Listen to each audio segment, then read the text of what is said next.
guddigani ka socda baarlamaanka federaalka Soomaaliya waxay shaqada meeshan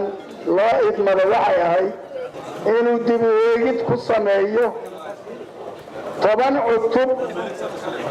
ee ka mid ah 15 cutub ee dastuurka ku meel gaarka ka kooban yahay waxaana lagu guuleystay guddigu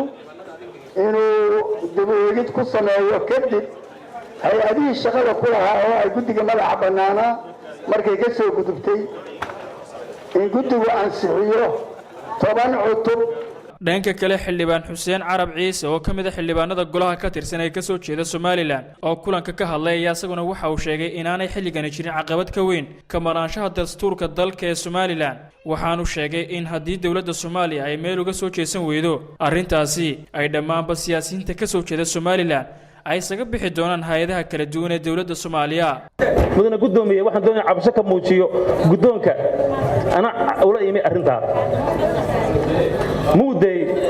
ku-xigeenkaagu hadalka ma lahayn annaka lahayn meesha maqan annaka halkan u fadhina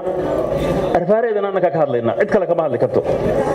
waxaan doonaynaa baarlamaankan in la soo dhex dhigo arrinta Soomaaliya iyo Somaliland wada hadaladeeda in baarlamaanka lagaga falanqeeyo la soo bandhigan doonaynaa wada hadaladii waxa madamashii ugu xumeeyeen marayaan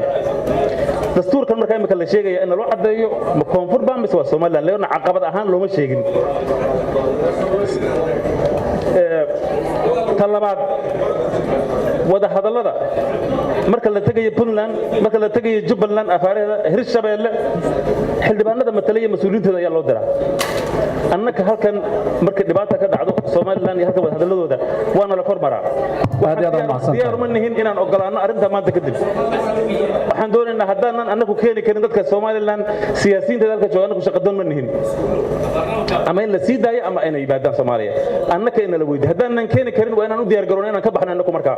Cabdi Samad Ali Ahmed Television Kasaab Muqdisho.